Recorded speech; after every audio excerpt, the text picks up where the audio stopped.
Você já parou para pensar se realmente é livre? Quando você toma uma decisão, você sente que foi você quem escolheu?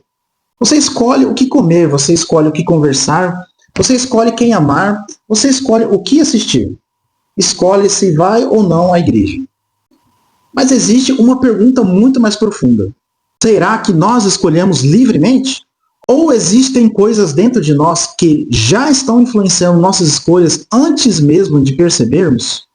É aqui que a neurociência e a filosofia e a Bíblia começam a conversar.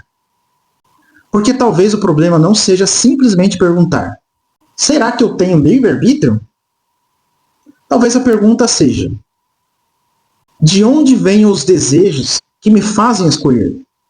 Alguns experimentos famosos na neurociência levantaram bastante uma questão desconfortável. Um dos mais conhecidos foi realizado pelo pesquisador Benjamin Libet. Em seus experimentos, pessoas deveriam realizar movimentos simples, como não mexer a mão, quando não quiserem. Enquanto isso, a atividade cerebral era monitorada. Os pesquisadores perceberam algo interessante. A atividade cerebral relacionada à decisão podia aparecer antes da pessoa relatar conscientemente que havia decidido. Pesquisas posteriores, como as de som, outros pesquisadores também encontraram sinais cerebrais que podiam antecipar determinadas escolhas em alguns experimentos. Mas precisamos tomar cuidado. Será que aquilo que chamamos de minha decisão começa dentro de mim, mesmo antes de eu perceber conscientemente? Muito antes dos laboratórios modernos, os filósofos já discutiam esse problema. Imagine uma pessoa diante de duas opções. Ela pensa: eu vou escolher qualquer uma das duas. Mas será que pode? Porque a pessoa possui uma história. Ela possui uma personalidade. Possui traumas, desejos, medos, experiências, influências familiares, influências culturais e por aí vai. E tudo isso participa da maneira como ela enxerga o mundo. Então surge uma pergunta: se aquilo que eu desejo é resultado de coisas que eu não escolhi, até que ponto eu sou realmente livre? É aqui que chegamos a um dos assuntos mais difíceis do cristianismo: a predestinação. Paulo fala sobre eleição em Efésios 1. Romanos também apresenta uma discussão profunda sobre a soberania de Deus. Então alguém pergunta: se Deus escolhe, então minhas decisões não importam? Não. A Bíblia continua tratando o ser humano como responsável por aquilo que faz. É um dos grandes mistérios da fé cristã. Deus é soberano e o ser humano é responsável. Nós não conseguimos transformar completamente esse mistério em uma fórmula matemática. Mas podemos afirmar aquilo que a Bíblia afirma: Deus reina e o ser humano escolhe. O pecado escraviza e a graça liberta. Talvez a melhor maneira de responder seja: sim, mas não da maneira que normalmente imaginamos. Somos livres para escolher de acordo com aquilo que desejamos. Mas nossos desejos não são neutros. Uma pessoa escravizada por determinado desejo pode dizer: eu estou fazendo exatamente aquilo que eu quero. E talvez esteja. Mas isso não significa que ela seja verdadeiramente livre. Jesus diz: todo aquele que comete pecado é escravo do pecado. E depois ele apresenta uma verdadeira liberdade. Se, pois, o Filho vos libertar, verdadeiramente sereis livres.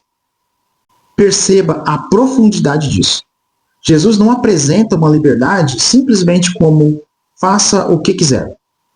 Ele apresenta uma liberdade como: seja libertado daquilo que domina você. E talvez seja aqui que o Evangelho se torna ainda mais bonito.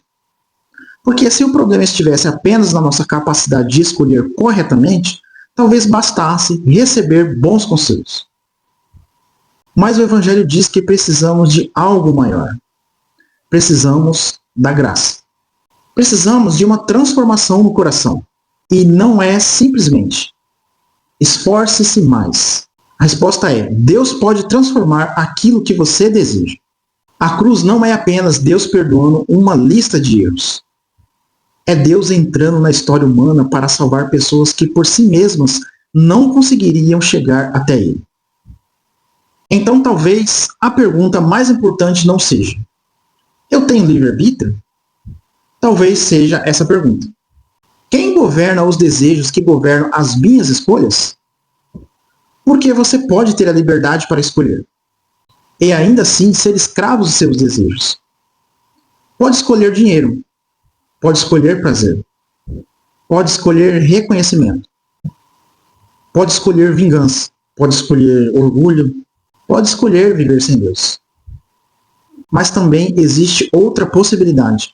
Você pode descobrir uma liberdade diferente. A liberdade de desejar aquilo que é bom. A liberdade de perdoar. A liberdade de abandonar tudo aquilo que destrói você. A liberdade de buscar a verdade. E, acima de tudo, a liberdade de desejar Cristo.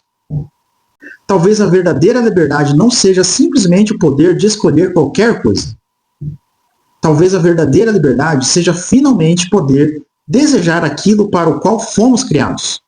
E é por isso que o Evangelho não termina dizendo: escolha melhor. O Evangelho diz: venha a Cristo. Porque aquilo que nós não conseguimos transformar sozinhos, a graça de Deus pode transformar.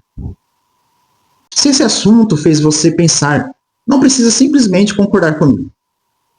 Pare, pense, leia a Bíblia e questione. Talvez você faça a pergunta mais importante de todas: o que realmente está governando as minhas escolhas?